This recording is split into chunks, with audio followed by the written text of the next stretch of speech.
Great. So, hello to all of you. Adab, namaskar. On behalf of Citizens for Lucknow, this is Aditi Chakravarti talking to you from behind the screen. I'm not sure if you can see me. I'm totally dodo as far as this is concerned, but I think I'm behind the screen. However, thanks so much for joining us. With most of us confined to our homes under these very strange circumstances, it's not war, but it seems like it. It is really nice to be on this wonderful platform, listening and learning about our heritage on this very significant day, which is the World Heritage Day. Uh, we just thought that on this particular day, why it was important to have a token kind of a presentation was that this day is important. And the fact that we as a group are trying to do something for our heritage, I think this is to bring light to it. Now, this was possible only and only because of a very enthusiastic and committed young member, Swapnil Rastogi. He is sitting all the way in Jaipur. In fact, he's actually from Lucknow, passionate about Lucknow, but he's working in Jaipur and he was caught there in the lockdown. He tried hard to return, but he couldn't. So he's doing all of this, setting up of all the Google Hangout and everything from Jaipur. Thanks so much, Swapnil, for doing this. So, what is Citizens for Lucknow? And why is talking about heritage so important? I mean, we all have all these monuments around us, but why talk about it? So, the reason, of course, is that, all of us are so caught up in the grind of our everyday lives. ये बिजली नहीं है, अभी आज पानी भरना है, pump से लाना है, ये करते करते हमारी पूरी जिंदगी निकल जाती है और हमारे आसपास ये जो इतनी सुंदर, इतनी खूबसूरत इमारतें हैं, ये हम बिल्कुल भूल जाते हैं. ये दे बिकम लाइक क्या बताएं, एक दीवार या एक पेड़ भी नहीं कहेंगे क्योंकि पेड़ भी नहीं है आजकल, तो they become kind of part of this everyday grind and we forget about them. तो आप देख लीजिए अभी मुश्किल से कितना एक हफ्ता हो रहा है कि सिब्तैनाबाद इमामबाड़े का गेट जो कि हजरतगंज बिल्कुल मेन सड़क है लखनऊ की, वो गिर गई. It actually collapsed. And there was just this article in these newspapers. The following day, all of us, spoke about it on Facebook and our groups and said, oh, how sad it was. And that was it. Now, here are such buildings all around us, and they're all ready to collapse. So this is why I think it is important to keep talking about heritage so that all of us are constantly aware of what is happening to these old buildings around us.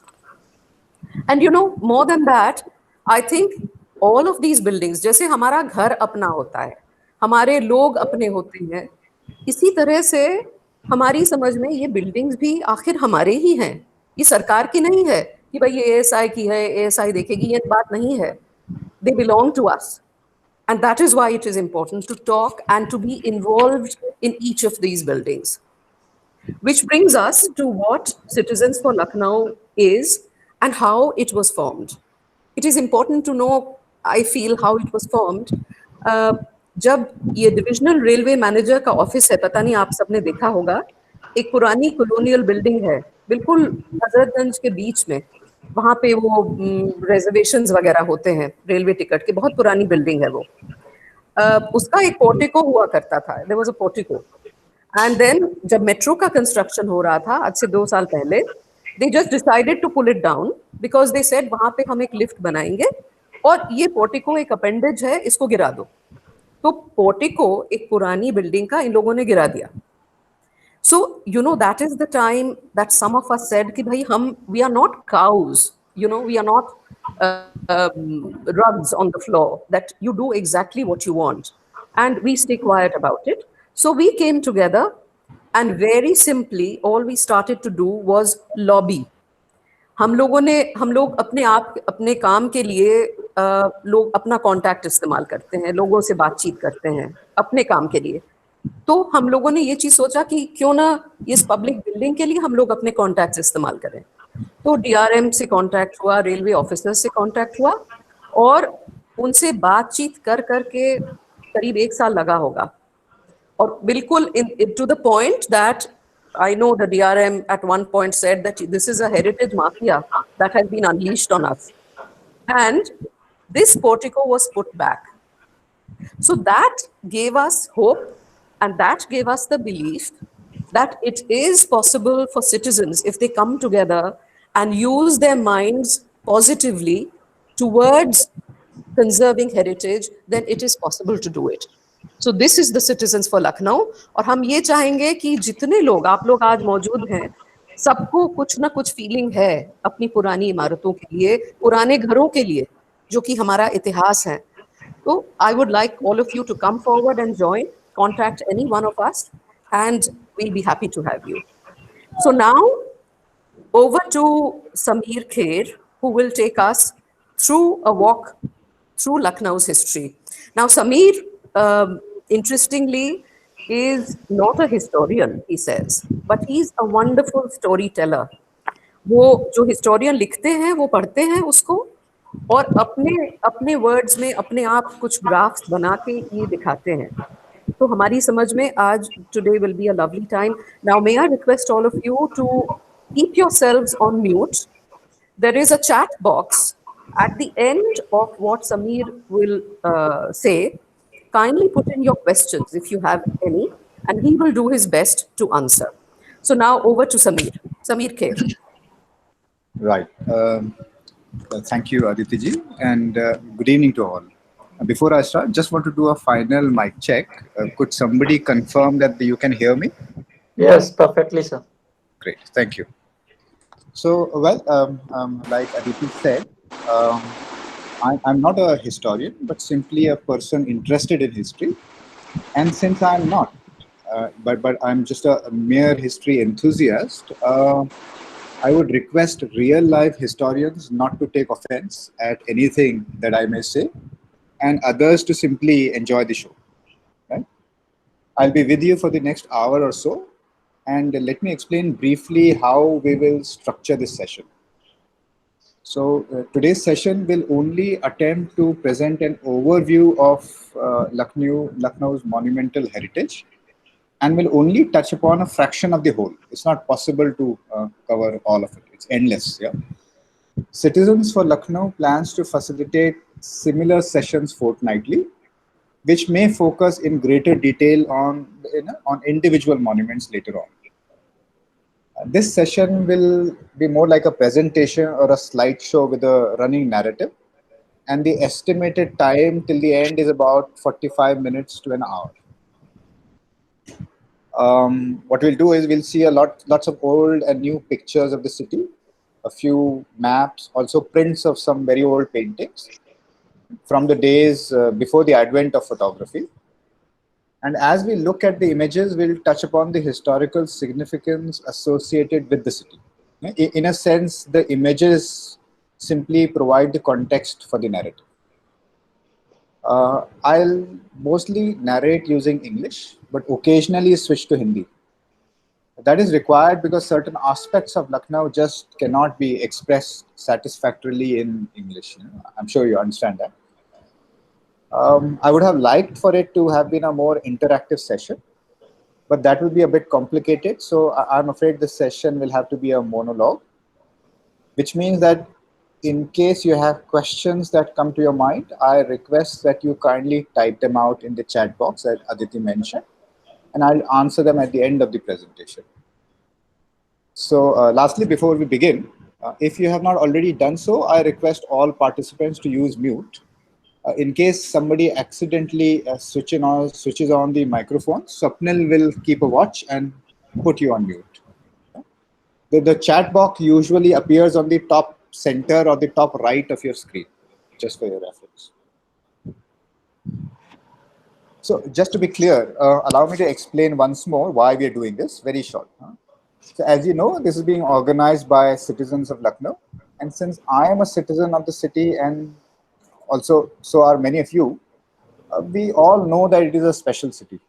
and it is home to many wonderful things that need to be preserved. Monuments are just one of those things. So, but we believe that to preserve something, it has to be valued correctly. And for that, it has to be first understood and appreciated fully. So the session simply aims to play a small part in enhancing this appreciation. And for those of you who already do so, it is to gently nudge you into spreading the good word. Yeah? So let us begin.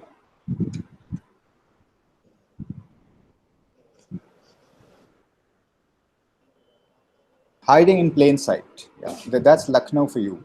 And here, centuries old monuments are so commonplace that unless you take the trouble to know their story, their specialness escapes you. So, this image is of Tehseen Ki Masjid at Chowk. This is one of the oldest parts of the city. It is just behind the famous Tunde Kababi, and not many people will look at it twice as they pass it. So, Tehseen, I'm sorry, did somebody ask me a No, question? no, sir, you can continue. All right. So Tehseen was a Khwaja Asra, yeah, or a eunuch who had served more than 4 Nawabs in succession. So he was an old man by the time he died. He started at the court of the third Nawab, that's Shuja-ud-Dawla, and also was very close to his wife, the great Bahu Begum at Faizabad. And later he served Nawab Asif-ud-Dawla, the son, and his son, Wazir Ali. Incidentally, Tehseen conspired with the British to help depose Wazir Ali, and he in fact gave his entire wealth to the British resident John Bailey. Yeah, he's the same resident whose name the Bailey's Guard Gate takes. And the entire Bailey Garad colony is named after John Bailey. So this masjid that you see was built by the rubble that was left over after the construction of the Bada Imam Bagh. That's Lucknow for you. And we deliberately chose this very commonplace sort of a site of Lucknow as our cover photograph. So what's this now? Well, it says, a vision of palaces, minars, domes, azure and golden. Look for miles and miles away and still the ocean spreads, and the towers of fairy city gleam in its midst. Spires glitter in the sun, gilded domes shine like constellations. There is nothing mean or squalid to be seen. There is a city more vast than Paris as it seems, and more brilliant, lying before us. Is this a city in Awadh? Well, I don't know what this guy is talking about, because it certainly doesn't look like Lucknow. But nevertheless, this lithograph was printed by Reed and Company in a Fleet Street publication on October 6th, 1857. And of course, the footnote tells us that he's talking about the capital of the Kingdom of Awadh. Yeah? So what is Awadh? Well, it is the region, roughly, if you look at this map, this is the center of the present-day Uttar Pradesh. And it is the region between the rivers Saryu Ghagra to the north and the Ganga to its south. Yeah? So essentially, this is the heart of the Gangetic Plains. And H.C. Irwin, whose quote is mentioned to the left, was a British district officer and an author of a great book called The Garden of India, or the chapters on our history and affairs. Every historian from Veena Talwar Oldenburg to Rosie Llewellyn Jones has used this book for reference material. Yeah? So this is what Irwin says. This is just an excerpt. Awadh is the most popular. I mean, I'm sure you can read, but I'll quickly, since I'm doing the narrative. Awadh is the most populous country subdivision or a province of its size on the planet. There is no region in the world of such small extent, and indeed no region whatever, which can claim to be the holy land of two such faiths. He's talking about Hinduism and Buddhism here, which between them probably number half of the whole human race. The memory of the great part which he played in the history of the world should secure tender treatment for Awadh, even at the hands of conquerors of alien creeds and of other blood. And that's H.C. Irwin writing in 1880s. And well, the reason we put it here is because Lucknow is the aspirational capital of this very, very populated province. All right. That is one of the things that makes Lucknow very special. Okay. So let's do a bit of history, and I'll just explain this diagram in brief, right? Just to give a context to the narration. So here are shown three lines. The green is for the Mughals, the red for the British, and in between the two is a blue line which represents the Nawabs of Awadh. Right? Each line, you will notice, is part solid and part dotted. It breaks. The solid sections represent a time period when they held de facto power, and the dotted section, well, the sort of diminishing authority or the lack of it, so to say. So we see that the Mughals in green hold power, absolute power, for the first 5 generations from Babur onwards, yeah, till Aurangzeb. But after Aurangzeb's death in 1707, the empire starts to disintegrate. Right? So throughout this period, the British or the East India Company, well, who have come in as traders around 1600, continue to be just that. They are traders. Yeah? This is the dotted red line, basically. But as the empire breaks down, the governors of the Mughal provinces become powerful. Yeah? For example, Hyderabad or Awadh. Now look at the blue line. So the dynasty of the Nawabs in Awadh started in 1722. That's when the first of the Nawabs, Burhan ul-Mulk, is posted as a governor in Awadh. So somewhere in the middle of the century, around 1857 to 1865 or thereabout, this solid blue line breaks. It becomes dotted. And the dotted red line starts to become solid. Right? So what I have attempted to show here is that the British are consolidating at the expense of the Nawabs. In fact, as I'll explain later, the Awadh was really the cornerstone of the British colonial expansion in India.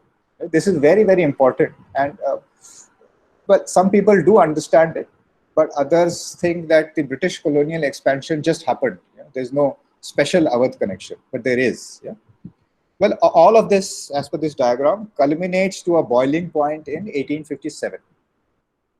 So if you see these two vertical red lines from 1757 to 1857, this is a period of 100 years exactly. And that's the entire dotted blue line. That's where we are. That's what our presentation is about, basically, between these two lines.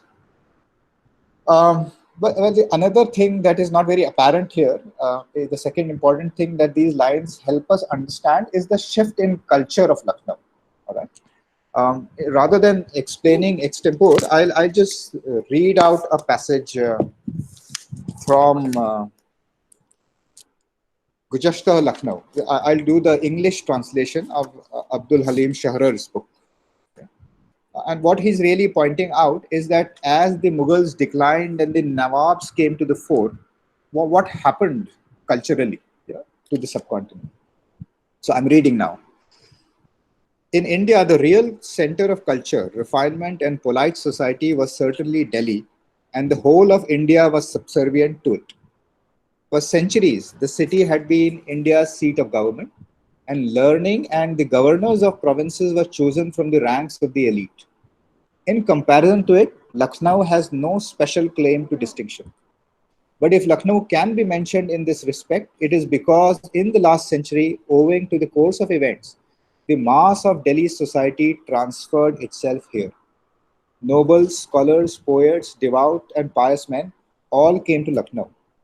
A strange thing is that the Delhi social community that became established in Awadh, this is important, the Delhi social community that became established in Awadh was confined to the people of Delhi alone. There were no outsiders and there was no place in it, even for the most honored of Lucknow's residents. Therefore, Lucknow society of the last century is in reality Delhi society and constitutes its final phase. Yeah. So when we talk about the famed Lucknow mannerisms and culture, we are really talking about the extension of Delhi culture which the elite transferred themselves here and created what we know today as the Lucknow culture. Okay? मतलब इसमें emotional होने की बात नहीं है. It's just a fact that a contemporary has written. It needs to be understood. So let's move on. Um, um, we won't go into detail with this slide, but let's take a quick look at the Nawabs of Awadh. There are 12 of them in all, spanning about exactly 132 years. Well, it is a short time as far as dynasties go, and the first six, yeah, the top row, the middle row, let's say, of men, were called the Nawabs, and the bottom row, the last six, were nominally independent kings. All right.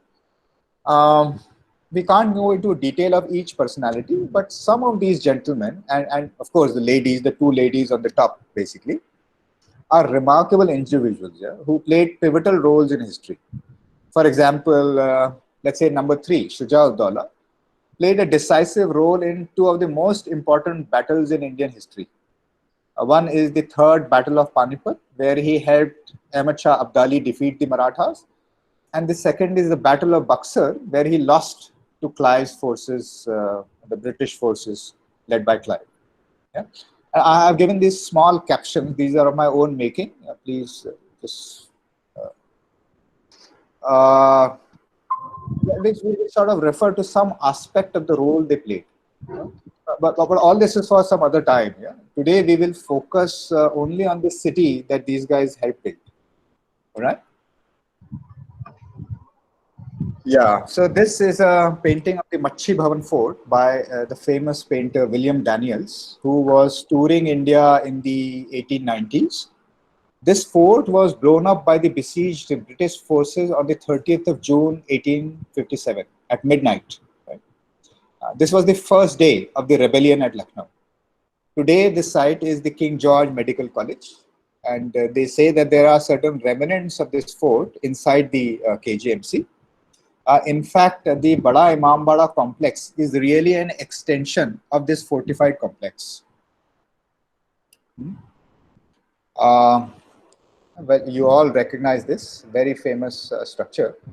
So this is a painting by an unknown artist, and you recognize many famous structures still standing here. The Rumi Gate right in front, the Imambara complex, the Tilewali Masjid, on the left, the stone bridge of Asaf-ud-Dawla.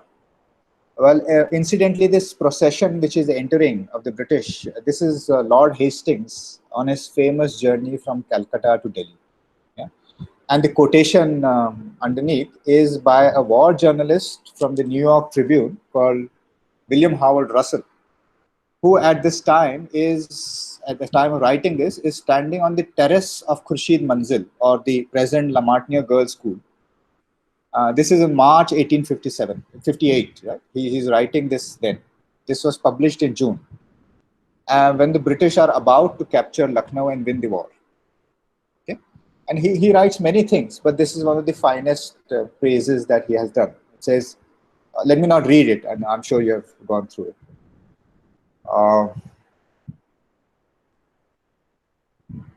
Again, so this is one scene from the river bank. And this painting shows the Tile Wali Masjid on the Lakshman Tila. अब इसमें जो वो टीला है, you can see that it appears very prominent. Obviously,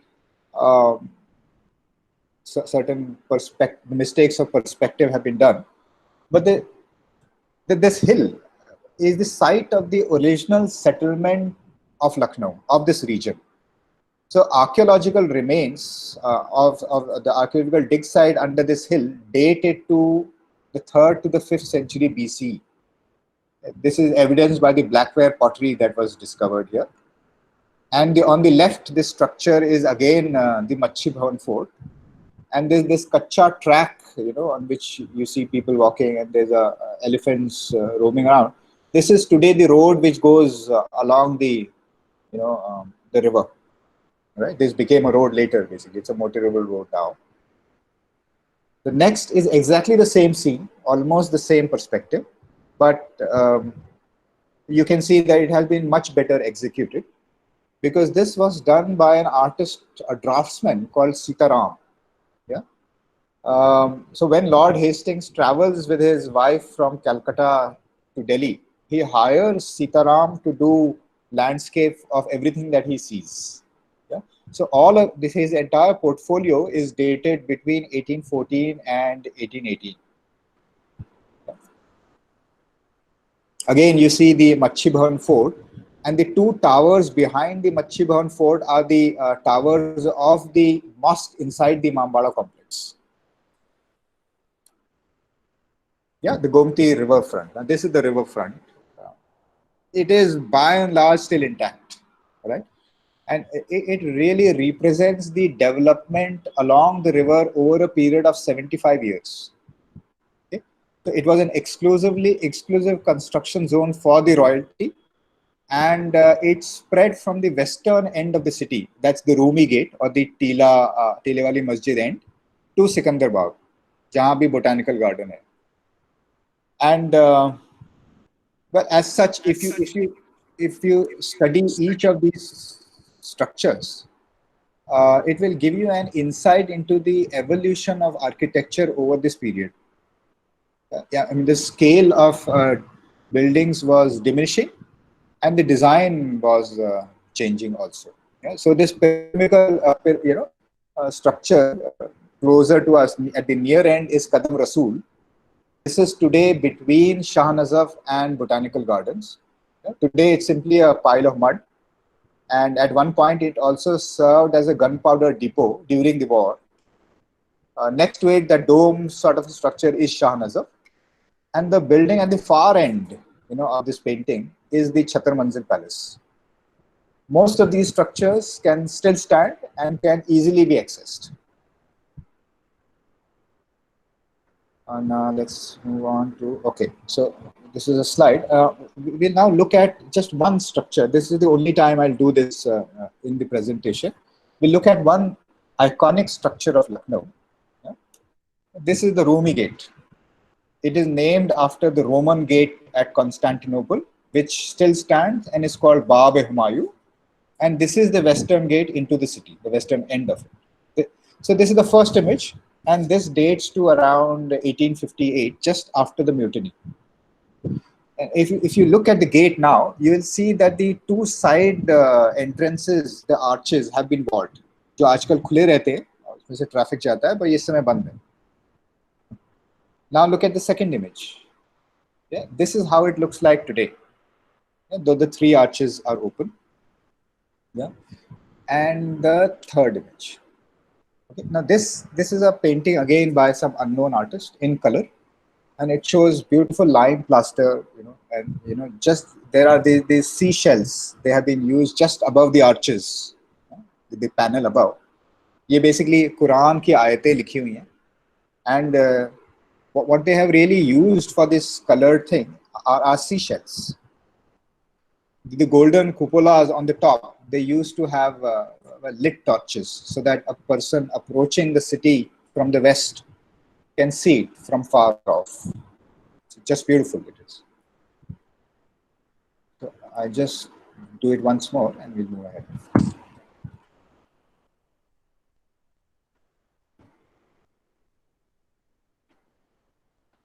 Yeah, so let's get back to a bit of history again.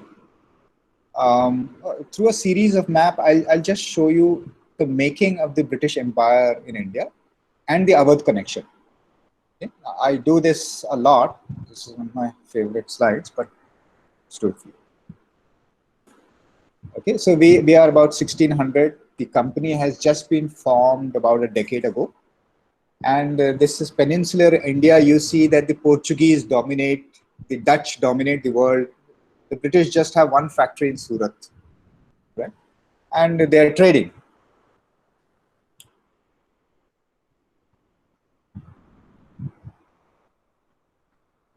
Yeah, so this is the second slide.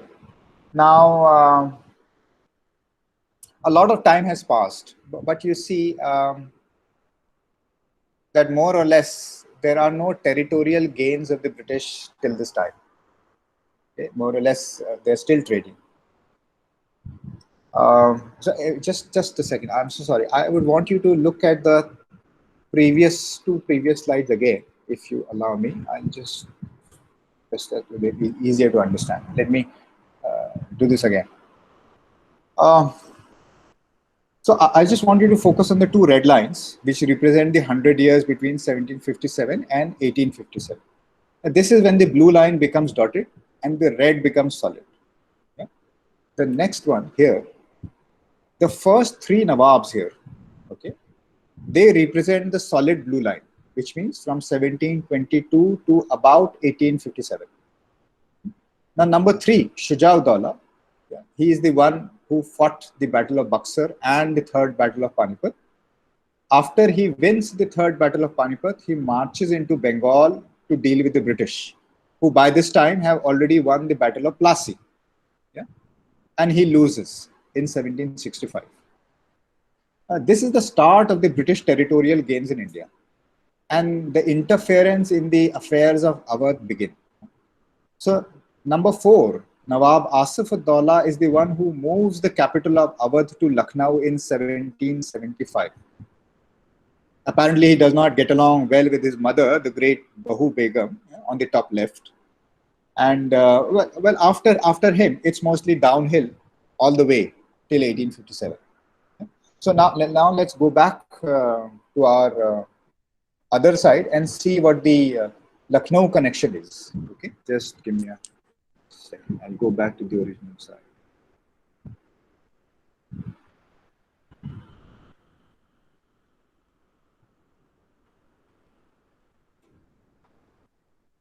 Here. Okay, so so the Lucknow connection is, well, what is it that Shuru mein, they were simply traders for almost 150 years. Okay. 1757, the Battle of Plassey, and they get their first territorial gain. 1765, Shuja-ud-Dawla is defeated. By 1800s, the British control peninsular India because they have defeated Tipu Sultan, and the Nawab of Hyderabad has become an ally.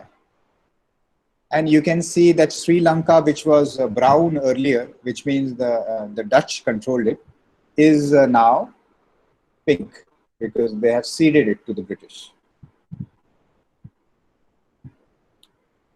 1803, very, very important year for Awadh. If you see the place where Uttar Pradesh should be, I'll just show it again. Yeah, see that. Yeah, Sadat Ali Khan has taken over, and he has ceded half of Awadh to the British.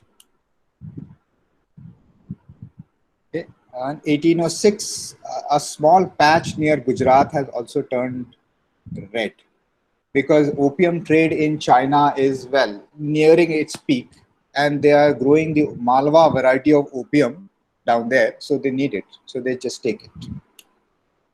By 1818, well, they have defeated the Marathas, and over the next 20 years, well, they defeat the Nepalis, the Burmese, the Sikhs. Yeah. And the final thing that they do, if you see the map of UP now, you still see a bright red patch surrounded by dark red. Okay. Now, this bright red patch are the 12 districts of Awadh which still remain with the Nawabs. But at this point in time, in February 1856, Awadh is the last state to be annexed. Okay, and the British hegemony is completed. 1857, the rebellion begins in Lucknow. So, how did this happen, basically? How did this incredible transformation begin, basically? And this is where the connection is. Okay. Now, all of this territorial game was basically won for the British by the Bengal Army. Bengal Army, what is the Bengal Army? This Bengal Army consisted of one BNI, one Bengal Native Infantry Regiment in 1757 when they fought the Battle of Plassey. And it had swollen to 64 Bengal Native Infantry regiments in the next 100 years. 70% of the soldiers of this army were from Awadh.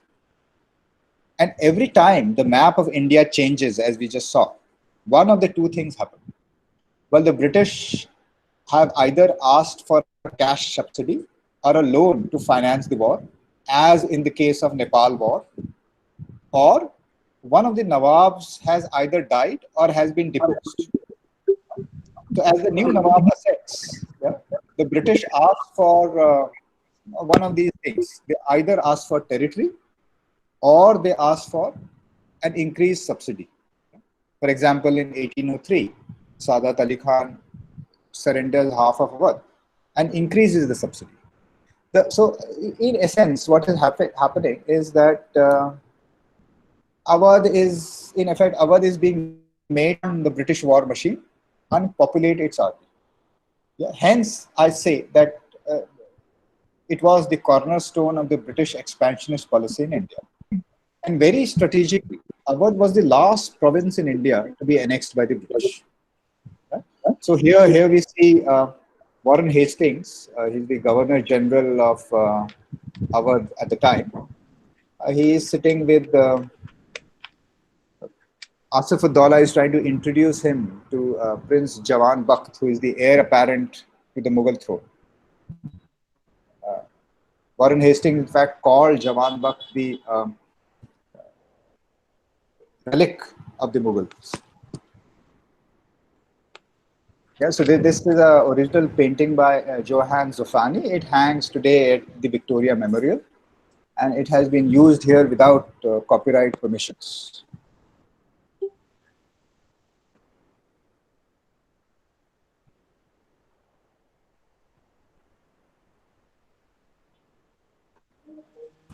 Right. So what else is so?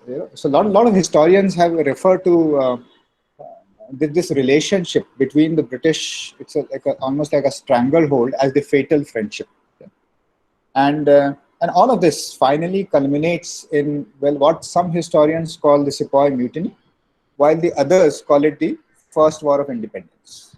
It depends on your perspective and your where you have got your degree as to what you want to call it. Yeah? So, but it's each person's call to take. And it was Lucknow, most of all, in this war, which took the lead in this era-defining conflict, and has paid one of the heaviest prices for it as well. And it is still in Lucknow and nowhere else that one can even today follow the footsteps of these marching armies and come across the same structures that the soldiers of the time encountered. This is a very, very remarkable feature of Lucknow. I mean, a lot of things have changed, but still there are certain things which are still as they were. I mean, some of the roads that you walk along are really kacha tracks of the time which have become metal roads. Maybe when the architect Kumar Karthikeyan does the next session in 15 days, he will take this up in greater detail. Yeah. And so, for example, here is shown a map which traces the route that the relieving and the invading armies of the generals Havelock, Campbell, and Outram took to reach the residency. The green and the red and the gray lines basically represent those routes. Another interesting sort of a painting. Talking of monumental heritage, it is still possible to drive across the city. You can walk the gardens of the palaces which were once battlefields. So when seen from this perspective, the entire city transforms into a large battlefield. So for example, shown here is a scene from what is known as the Battle of Chinhat. This bridge here is somewhere where the Kukrail Nala is today, jahan pe Badshah Nagar metro station ke baad. And this was the first armed clash of the war, one of the first, and incidentally one of those rare battles anywhere in the world over the previous few decades where the British met with defeat. This happened on the 30th of June, 57, thus beginning the war in Lucknow. another important, very, very important thing that we all are aware of as Lucknowites, and but it needs to be spoken about a little more. It needs to be valued a little more. So here are two images of the British residency at the heart of the city, one before the war and one after. Well, it is a 33-acre campus, which was once like a British township. It's complete with barracks, schools, jails, hospitals, post office, courts, shops, private homes, offices. And it is still possible to identify these structures even in their ruined and bombed out state. And detailed information is available in eyewitness accounts and the numerous books written by survivors. At the time, they had been bestsellers. Right? They still can be used as reference points to trace the progress of war. I mean, there are minute details of what was happening on each day of the siege. So the siege, well, it sort of lasted about 4.5 months. Yeah. And the entire hill overlooking, it was a hill. The residency complex is like a low-rising hill, basically, overlooking the city. And it was under siege for 4.5 months from July to November of 1857. We know that soldiers and civilians, both Indian and British, were defending it against the Indian rebel forces who surrounded it from the outside. Yeah. This sketch here, it looks out from an entrenched position inside the residency towards the east. So you can see the Chhatar Manzil Palace, the tombs of Nawab Sadat Ali Khan and his Begum Khurshid Zadi. You can even see Lamartine Boys School, Claude Martin's palace, over the horizon there. Even the girls' school right next to the Chhatar Manzil Palace is visible. This is the Khurshid Manzil here. Yeah, this is another famous conflict zone. I mean, not so well known to Lucknowites, but in England it is very famous. This is Sikandrabad. You can identify the top left picture. Today, of course, is the lovely botanical gardens part of it. But on 17th of November 1857, over 2,000 Indian rebel soldiers were massacred within its 100 square yard walls. All right. The painting at the bottom left illustrates that struggle. And the photograph on the top right, that this is special. The photograph on the top right is one of the first war photographs to go viral at the time, when there was no viral. It was taken by the famous Felice Beato. He's an Italian war journalist. And he was accused of digging up the remains of these dead and arranging them in the foreground in order to make a more evocative picture. You can see them. And there are skulls and skeletons lying around. So these had been buried and they were dug out or wherever they were hiding, and spread out before he took that photograph. And this photograph led to one of the first debates globally on the ethics of journalism at the time. Almost like although this is not where war photography started, but it is almost the advent of war photography. Yes. So yeah, of course, it was an important conflict and much has been written about it. But what is not so well known is what the British did to the city of Lucknow after they took over. So here you see two maps.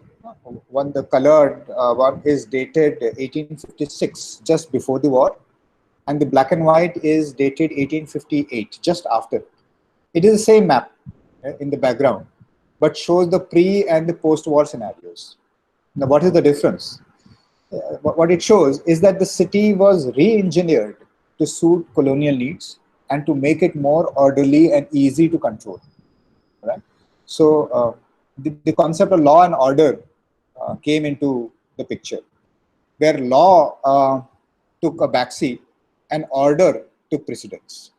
Right? So there were three aspects of it. Right? One is the large-scale demolition. So certain historians place it between a fifth to a third of the city was razed. And the focus of this demolition was the areas where the elite lived along the river. So if you look at this along the river on the black and white map, there is this area of demolition marked. This is the area from Bada Imambara to Hazratganj, all of that, basically. So what you see standing today is what remains. There was a lot more. Yeah? The houses of the rich and the famous, all that is gone, basically. The other thing that they did intentionally was placing a network of 60 feet wide roads on a very dense city. You have to imagine wide boulevards through Chowk or Banaras, what it would do to a locality like that. This is intentional. Alright? All of these straight lines are really leading to the cantonment, which is these squares at the bottom right of the black and white map. Earlier, this cantonment was across the river to where the Madhya village is, and it was transferred here. Yeah? So the third thing that they did was railway lines, two railway lines. One is called the Choti line, through the center of the city. This demarcates the old city from the new city. And then the main line which separates the cantonment with the civilian sectors. So the purpose here is very clear. Yeah. You can use artillery fire on straight roads to control crowds. Railway line can bring in troops, evacuate civilians. Yeah. And so it's very clean and hygiene. Hygiene is the key here, basically. So they really intentionally destroyed the organic symmetry of the city, from a east-west axis to a north-south axis. Yeah? And Karthik has promised me that when he does the session next fortnight, he will delve more in detail on this. Yeah. Now the thing is that this experiment first happened in Lucknow, but later this became a blueprint for restructuring some of the most important cities in India. For example, Delhi. Yeah. You can go to any of these cantonment towns and you will find this pattern: a railway line and a cantonment on one side, and the city, straight roads radiating from the cantonment, and a city in control. This is the space we live in, really, without realizing it. And the reason we are pointing out is that heritage is not simply pretty buildings. This too is our heritage, and it helps us understand an important aspect of our lived reality. All right? This is how special Lucknow is. If you really get into it and try and understand what it can tell us, then there is a lot. So, well, this slide shows some of the buildings from the missing buildings of Kaisarbagh only. There are such buildings across the city, but I have just focused on Kaisarbagh. And this is one of the palace complexes here. And none of these really exist now. For example, on the bottom left is called the Lanka. This is where the Amiruddaulah Library is today. Right? The one on the top, you can still see the Sadat Ali Khan's Maqbara in the background. But the building in front is where the Bhatkhande Music College stands today. So, Marmari Pul ke piche. So, although the one of that building is also very old, but that was built by the British much later. The original Pari Bhavan is gone now. So, well, it's not all of it is doom, and there is a lot of bright spots in the European legacy of Lucknow. And the other aspect of this European connection is this huge impact it had on the architecture of Lucknow. Right? Excuse me. And this is not just about prominent palaces, but also private homes. Some of these influences can still be seen today. Yeah? And it is not really possible to cover all of them here. And we'll probably need to wait for the following sessions to cover that one by one. Right? The three things that must be easily recognizable. The first arch is inside the chapel of La Martiniere Boys School. The center picture is the clock tower, which was built much later, about 25 years after the war. It was paid for by the Waqf board, but constructed by British engineers. And incidentally, this is the tallest clock tower in India. There is another very tall clock tower in Chennai, and I'm not very sure which is higher, but they say I'll go with Lucknow's tower being higher. The third panel is an arch in the Bibiapur Koti, which is into the cantonment area today. Right? This we all understand. This is one of the paintings by Sitaram of Claude Martin's Palace or the La Martiniere Boys School. You can see that the Bandh that we see today is not here at this point. The tower is under construction. Extensive grounds, that's what it was, this palace was surrounded by.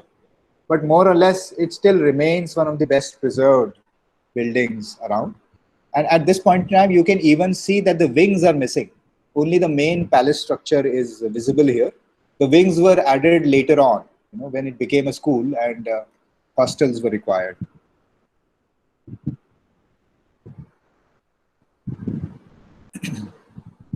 Yeah, so, well, this is one of the lesser known, but as far as architectural influence goes, this is perhaps the most influential building in Lucknow, as far as European architecture goes. Yeah? This is, of course, many of you would know, is the Koti Farhad Baksh or Chateau de Lyon. This is Claude Martin's townhouse, and this is where he passed away. He's buried in La Martiniere Boys School, but he died here. And this house was literally built on the river. And recently, quite recently, a couple of years ago, subterranean tunnels and passages were discovered underneath. The government agencies are really doing an excellent job of restoring it. And in fact, citizens of Lucknow had organized a walk there on the premises a few months ago. Yeah? And hopefully they'll do it again. Let's go to the next one. Yeah, so frankly, today's session, we have not even scratched the surface, and this is partly due to lack of time, but mostly due to my own limitations as a narrator and a non-expert. But the purpose of this session was more to encourage ordinary citizens of the city to play a more active role in bringing this incredible heritage to the fore. We really do live in a very, very special city. So I would like to conclude the session here. But before I take the questions, if there are any questions, I'd just like to sum up a few highlights that came to my mind as to why I think Lucknow can aspire to the ranks, of amongst one of the best heritage cities in the world. Right? So obviously, there's a lot lacking in infrastructure. But as far as monumental heritage goes, we are quite packed. So let me just quickly go through this. You may or may not know, but Lucknow, till just 150 years ago, was the 4th largest town in India and the largest non-presidential town. After Calcutta, Madras, and Bombay, with a population of over 150,000 individuals at the time, which means it was larger than any city in the US at the time, and half the size of London, which was the biggest city in the world in the 1880s. And this is after the fact that Lucknow was the only city in India which actually shrunk after the war. Every other town in India expanded. It has today, the city has one of the highest urban concentrations of heritage monuments in the country. You'll be surprised to know that. As far as Imam Badas go, there are more than 150 Imam Badas in the city of Lucknow. We know only about 4 or 5. Right? Now, this fact that this is the highest urban concentration is mentioned on the ASI website. It has a surprisingly vast and relevant history, not only for Indians, but for visitors from abroad. We know, it's epicenter of culture and arts. It's the common knowledge. A very extensive and refined cuisine. So there is Irani, Turani, Afghani, Kashmiri influences in our cuisine. And yet, so for example, I don't take Hyderabadi biryani very seriously, right? And there is a reason for it. We all know that reason. No offense to anybody from Hyderabad. Another thing is that it's a very compact city, compact layout, and fairly good infrastructure now. All right, which means that it is possible to explore um, many aspects of the city in a very, very limited time. Right? And it's a very safe and easygoing built atmosphere, which many other cities lack. There is still a lack of this aggression that you find in many other cities. And of course, the weather. So from October to March, you have beautiful winter weather, which is ideal for exploration. And that brings me to the end of this session. And I'll be happy to take questions now. And if you can type, I'll prefer if you could type, because I mean, unless absolutely necessary, it'll be good if you can keep the microphone on. Samir, I just disobeyed you and have unmuted myself. There are two questions which might be lost in the chat box from Shireen and Nishita. They want to know the source of all the paintings that you used in the presentation. Thanks. Okay, so source as in who the painter is, or where the Where did you get the paintings from? And I think you mentioned who the painters are. Yeah. So most of these paintings have been decommissioned, and in the sense that there are no copyright infringements mostly, and Google, internet is the source of most of them. Was there a second question also?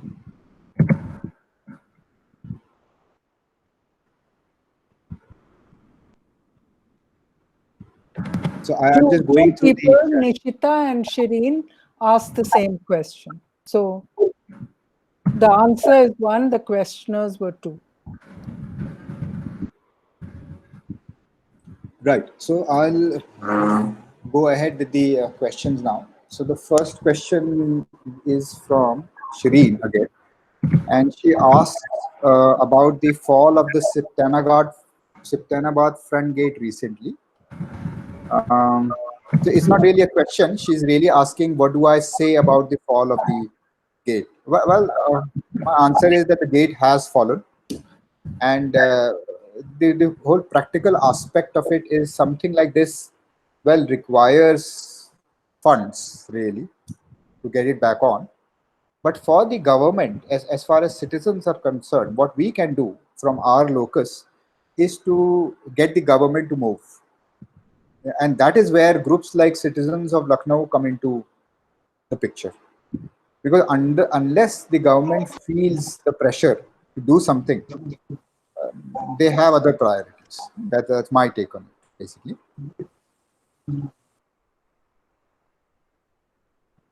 The other question is from Mahima, and she says, could you draw a comparison, if you can, between the then Lucknow and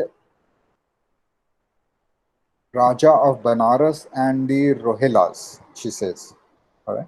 So I'll just share what I know about the three aspects, basically.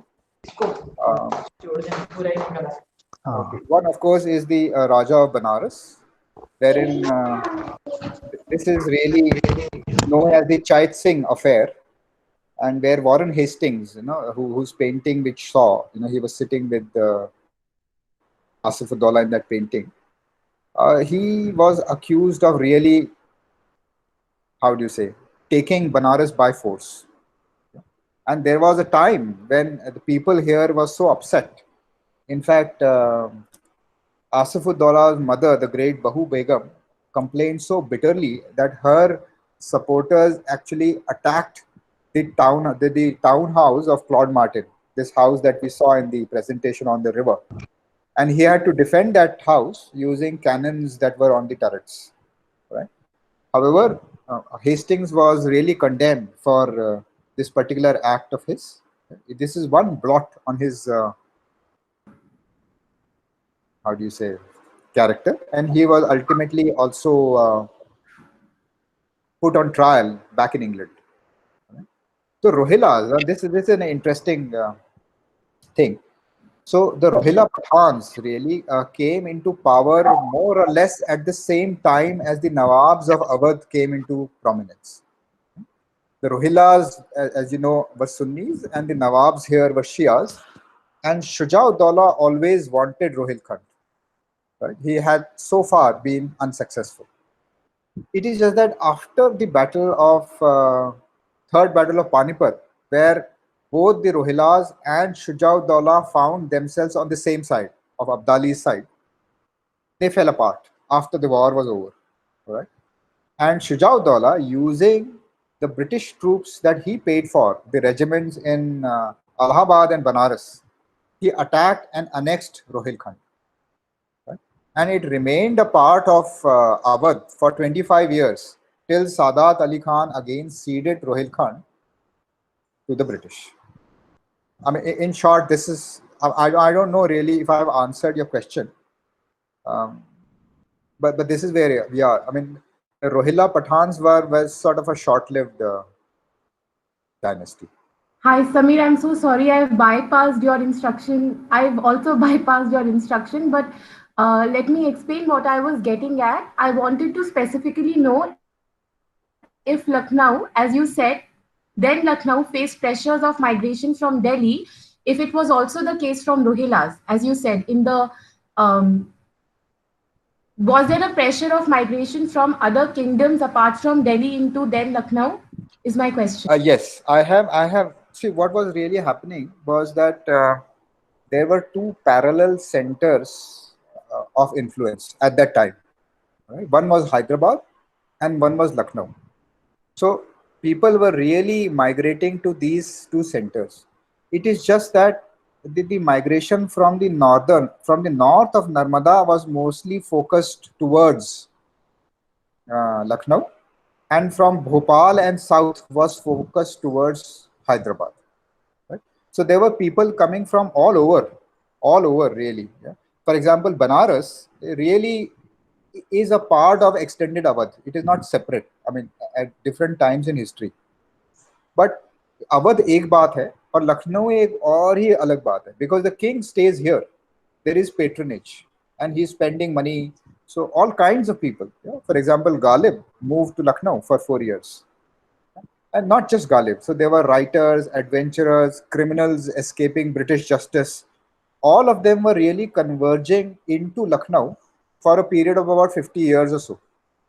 Yeah. And what it really led to was what we know as one of the first cosmopolitan cultures in India. Right? Because our mind, once expanded, cannot go back to its original dimensions. And this cosmopolitan culture, this opening of mind, because all kinds of people are coming, which means that there are Germans, there are French, there are Dutch, yeah, these guys basically, yeah? They're fighting amongst themselves. And these are mercenary soldiers out there to make their fortunes. And they're coming here to sell something, to buy something, to seek employment. For example, there were as many as 300 European families living in the city of Lucknow at the time. So all this really drastically changed the culture of Lucknow, and one thing led to the other. Ultimately, one can even say that the War of 57 is a result of this opening up of the mind. Yeah? Does that work, Mahima?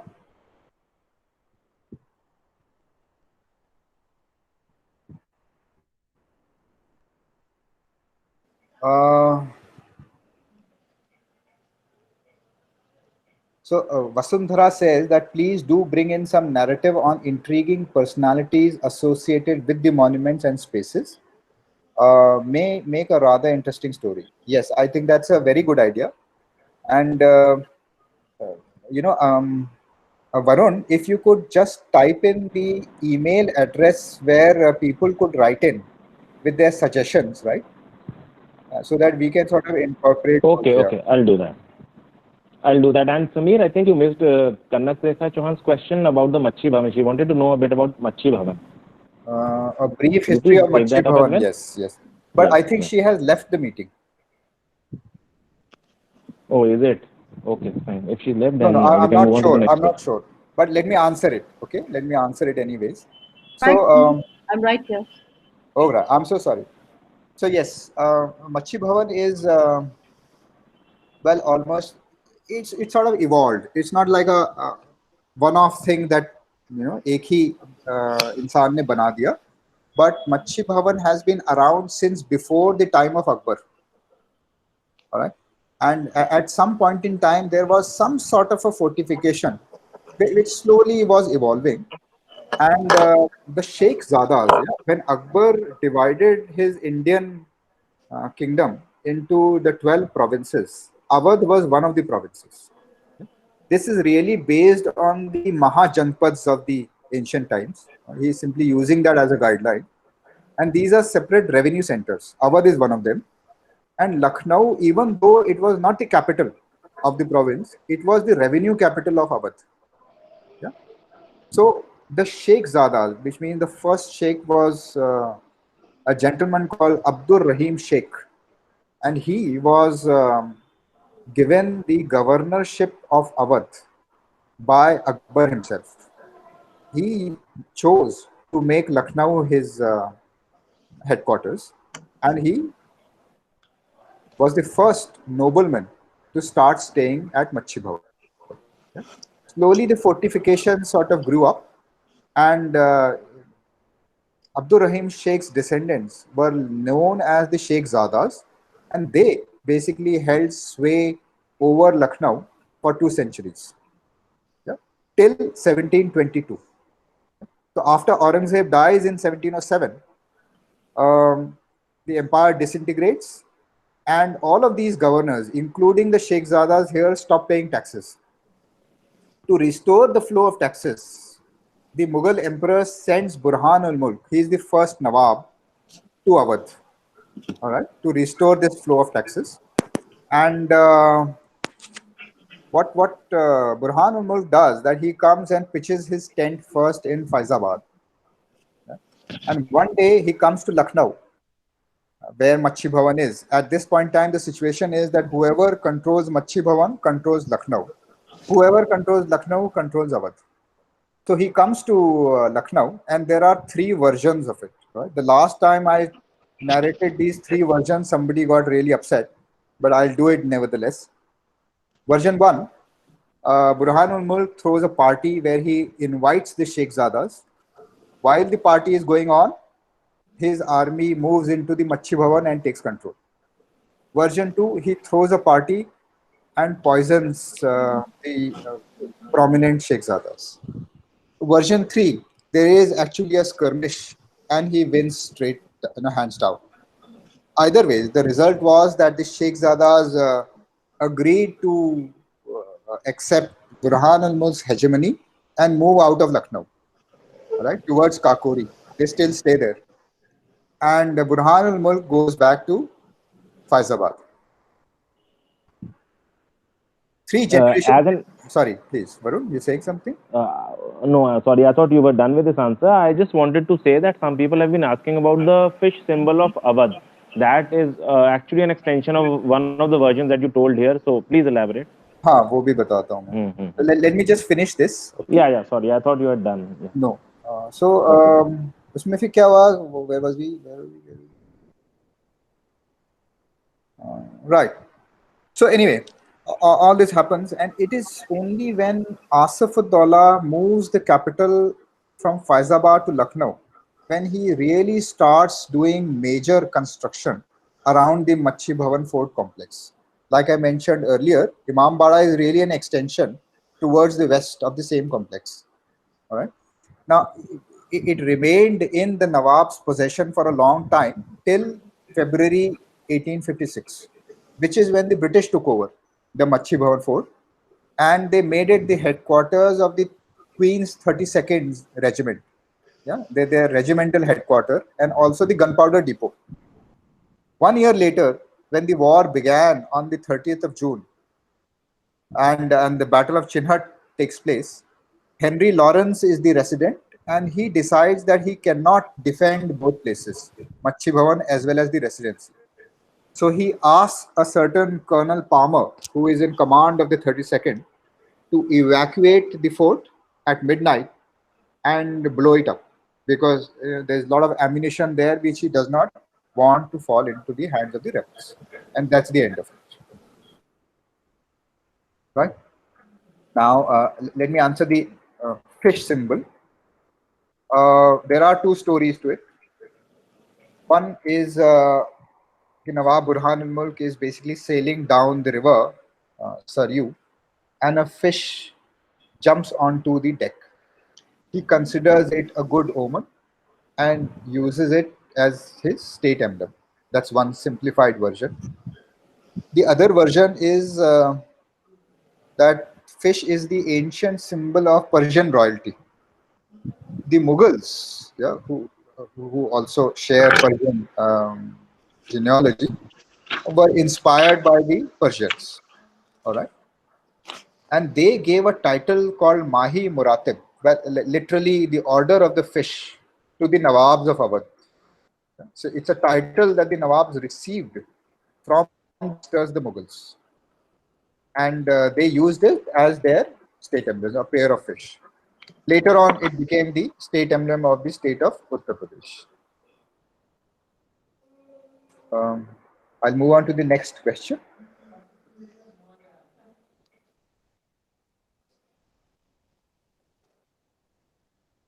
थोड़ा सा time लग रहा है क्योंकि ये comments और questions को distinguish करने में there are 100 messages here, it seems.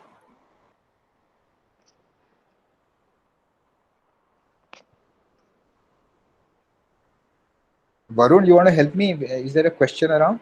Samir? Hanji. Ji, there's a question, somebody, I didn't note down the name, about the origins of the Hyder Canal. Right. Okay. So if you want to answer that. Sure, I'll do that.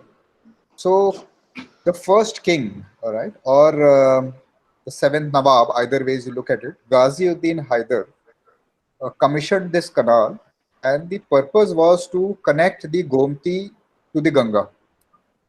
Yeah? So if you see the Hyder Canal today, जब वो गोमती नगर के पास जब वो जाके गोमती में मिलता है, and it goes almost through the city now. But earlier, the idea was that it starts from the Gomti, circumvents the city, और चारबाग होते हुए कानपुर चला जाए. That was the idea basically. But he died in state, and well, it was converted into a nala, basically. Samir, another question is about the truth about the tunnels from Bada Imambara to Delhi and Faizabad, etc. So Okay. Subhan wants to know if this is truth or not. Yeah. So in all the forts and such structures in India, for example, the Agra Fort, Imambara here, Lal Killa, you will find the guides telling कि ऐसे tunnels हैं जो यहाँ से वहाँ तक जाते हैं, सब आगरा ही जाते हैं. इसकी जो किसी ने इसको verify नहीं किया है. I mean, the only verified tunnel is the one that connects the Taj Mahal to the Agra Fort, which is like what, couple of miles. All right, there is a tunnel, and people have actually walked in. The British used to hunt for porcupines inside that tunnel, but that's about it. अब यहाँ से आगरा तक का tunnel तो logistically impossible लगता है मुझे. I am not sure, but I think what it really means is that it is an escape route, and it goes in the general direction of Agra or Delhi or wherever. So, for example, if somebody wants to escape to Delhi, थोड़ी दूर तक जाके निकल आता होगा. ये मेरा guess है, but it's a guess, please, right? Okay. So another question that Mahima Malik has put up, Samir, is that she wants to know about the cultural changes that happened in the Shia culture with the British concentration in Awadh. And she gives an example of changing the use and displacement of the Karbala grounds. हाँ, so वो जो ये तो मैं बता सकता हूँ आपको कि हाँ, please. जैसे that black and white map that we looked at earlier, so the Karbala grounds were close to where the Sikandar Bagh quadrangle is. जहाँ पे दूरदर्शन का ऑफिस है, लगभग वहाँ कहीं करबला था पहले, basically, right? Because the city was expanding on the east-west axis. So this was just outside the town. So the British relocated it to where it is right now. Yeah, because they did not want any of the Indian sort of religious places moving to this side of the Choti line. And one really big impact कि दिल्ली के साथ जो हुआ in terms of the migration of the elite, after the Mughals decline, the same thing happened to Lucknow and the Shia elite after the British took over in Lucknow. Yeah, I mean, it is the same phenomena. When patronage is gone, the elite move away. Right? The other big blow to the Shia culture in Lucknow happened at partition, basically. Yeah, लेकिन इसमें I'm not really an expert on this, but I would recommend कि you read this book by Abdul Halim Shahrar, गुज़श्ता Lucknow, जिसमें उन्होंने बहुत ही detail में इन aspects के बारे में, कल्चरल एस्पेक्ट्स के बारे में, पहनावे के बारे में, सब चीज़ों के बारे में बहुत डिटेल में लिखा है. Right. So thank you, Samir. I think all the questions are done now. And for all the participants, I would like to mention that I've mentioned the email ID. And I'm sorry to say that it is my personal email ID currently because we do not have one for the group. We will be making one soon. So if you have any suggestions, currently you can put it on the mail ID that I've mentioned. And we shall soon have an official mail ID as well. We'll share that with you. And all those who want to join us can please click on the link shared by Mona Datta in the chat and join us on the Facebook group. We post regular updates there on the events that we conduct. Samir, over to you. Yes, I'm done. Yeah, yes, Samir, जाते जाते बताते जाइए कि what about the mythical tunnel between Constantia and Khurshid Manzil, where the girls studying at Khurshid Manzil would meet midway, the boys studying at Constantia. Right. So actually, the thing is that my daughter studies there, and she got this yearbook that they released, and that is the first time I heard about it. But other than that, I have no information about it. Okay. There's another question, Samir, by Mahima Malik. Can you link the rise of Kashmiri Pandits and Kayas in Lucknow with the British advent? I don't think I'll be able to link that. I mean, the bit that I know about the Kashmiri Pandits, the Kashmiri, not only Pandits, but Kashmiris in general, is to the reign of Bajid Ali Shah. Right? Because at one point in time, अभी भी कश्मीरी मोहल्ला है कैसर बाग के पास पे, especially the influence in cuisine, right? In breads. So the Kashmiris were really brought in because of their erudition. वो बहुत ही ज़्यादा पढ़े लिखे थे और बहुत ही खूबसूरत लिखते थे, basically. So that was the reason why they migrated and got the patronage of the king, basically. But as they did better and better in the city, more and more came in, basically, and they brought with them their own food, which is a major influence in Lucknow cuisine. Samir, I think most of the communities settled in Lucknow were encouraged to come and live here as traders, like the Parsis, for example. They came to sell gems, and then as they settled down, they looked, or Zareen Vikaji's ancestors, they came for one kind of trade, and then eventually, they found other professions. So right. I think the reading and writing of the Kashmiris may have come later once they settled down in Lucknow. But basically, everyone who came here came to make money. So they came as traders, I think. Right. Samir, I think we have one last question left by Aviral. Yes, so he says, now. Yeah, please. That's a spatial development. Huh? Yes.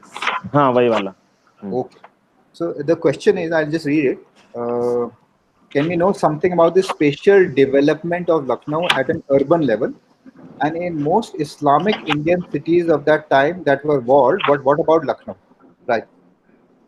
So yes, Lucknow was not really a walled city, because the growth of Lucknow was not like a one-off growth where you wall a certain area and the density grows there. Okay, so how it happened here is that chalk has always existed. Let's put it like that. And what is chalk? Chalk is a couple of shopkeepers who have come. A community has come to Lucknow and settled here. Another community comes and settles next to it, and it sort of grows organically. It always existed, let's just say, perpetually. And then Asaf-ud-Daula comes and makes Lucknow the capital, and he says कि मुझे चौक के पास रहना है. तो जहाँ अभी clock tower वाला area जो है, जहाँ पे सतखंडा है और टेराकोटा बारादरी है, उसके पीछे उन्होंने अपना घर बनाया, more or less, somewhere there, right? Daulat Khana, because it's just 2 kilometers from Chowk. Because the king settled there, the elite started settling in between Chowk and where Daulat Khana is.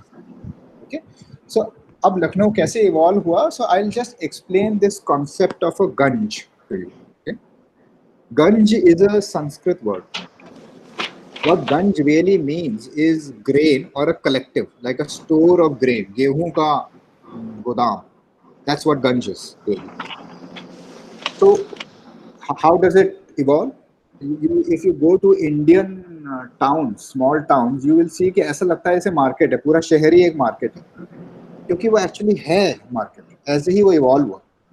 You see, if there is a farmer, who has his grain to sell, and he has a bullock cart. The bullock can do maybe at max 16 miles a day, which means 8 miles one way. And he does not want to spend more than a night outside his village for fear of safety. So which means that he needs a place, some sort of a mandi to sell his produce within 8 to 10 miles of his village. Okay, and this is where the capitalist comes in. So some Sardar, some general, some chief of the king, basically, puts in some infrastructure at some central place where the nearby villages could come in. What is this infrastructure? Well, a couple of guard houses, kuch kamre, kuch sarai, or kuch guards. The idea is people could come, sell their stuff there. Traders can come from the city, buy it, and go back, and everybody is safe. ज़्यादा किसी को travel नहीं करना है. So that is why across UP you will find all of these towns जिनका नाम गंज से बशीरतगंज और ठाकुरगंज और whatever. Yeah. तो ये होता कैसे? The proliferation of Ganj is really a sign of a strong center. When the king is secure, he allows his subordinates to open ganges in their own names. All right, so that the capitalist principle could take place and money economy flows. When the British came in and pressured Asaf-ud-Daula for funds, what he did, it was very, very smart, that he allowed his subordinates to open ganges in their own names and keep the revenues. Yeah. So supposing if my name is Samir, I open a Samir Ganj, तो उसका एक part थोड़ा सा एक revenue मैं अपने पास रख लूंगा, alright, और अपना नाम उस गंज को दे दूंगा.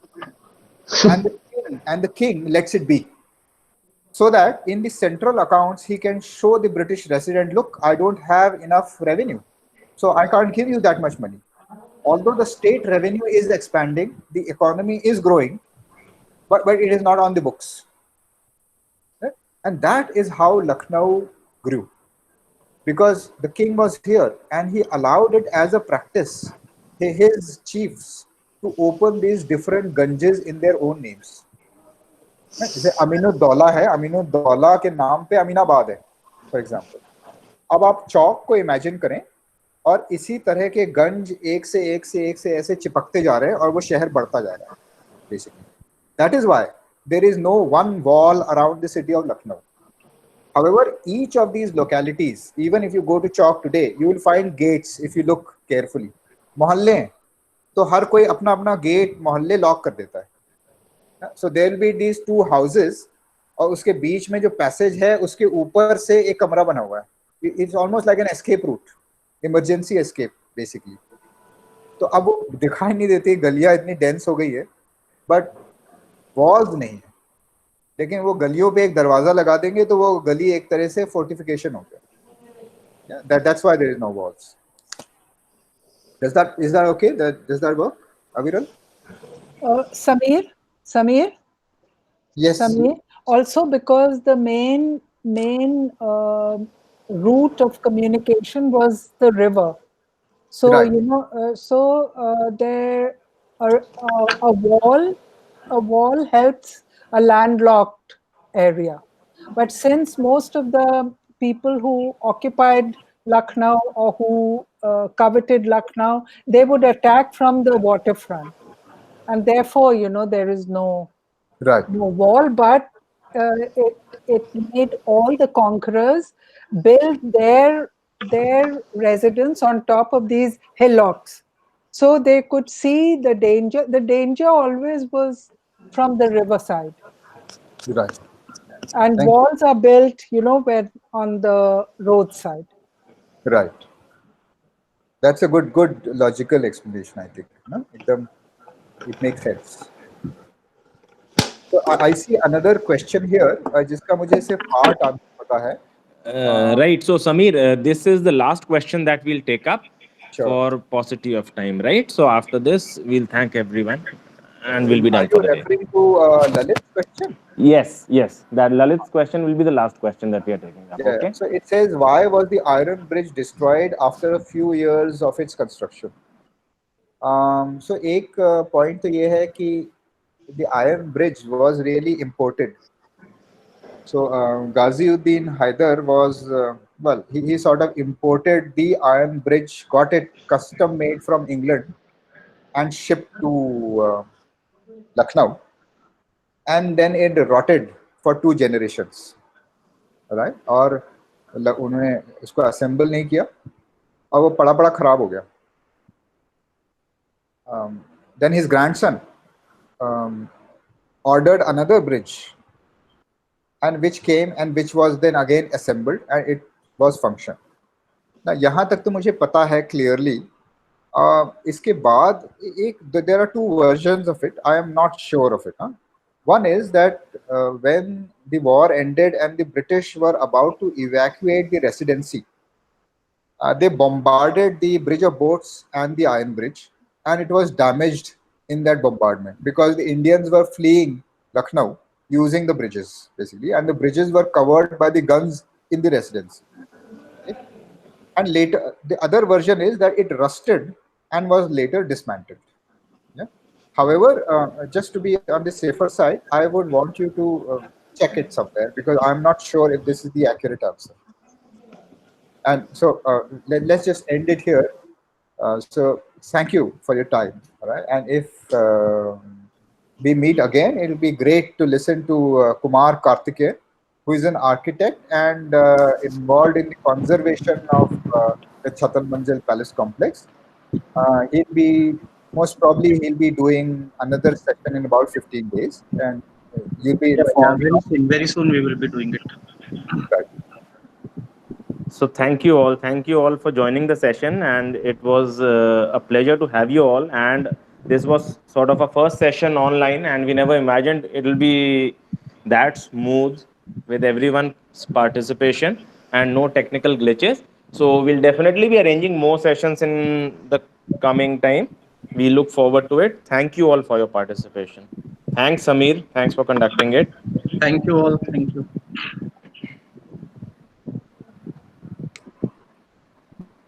That is the end of the meeting. Yeah. Shall we cut the meeting, sir? Yes, Swapnil, if you can, please, can you have all the chat recorded as well? Yeah. Because that would have some, you know, chat भी सारी record कर लो यार किसी तरह से, and then I don't know whether chat is recorded or not, but the thing is, like, the whole video, like whole the session was recorded. No, I was wanting if we can have the chat also recorded. So what you can do is you can. I shall go ahead and check it. Like ठीक है. Right, fine. And Varun, can we now have a 5-minute con call on WhatsApp or something? Definitely for the core group, right? Yeah. Yeah, we will definitely. Okay, thank you guys. Thank you for joining in. Bye. Thank you. Bye. Bye. In fact, I would suggest the core members to stay back here. I mean, I can see a lot of people coming and leaving the group. So, Right. So what we'll do is we'll have all the others leave and the core. Okay, fine. We'll log in again. Rashid bhai, आदाब. आप mute हैं, आपकी आवाज नहीं आ रही, आप unmute करके बोलें.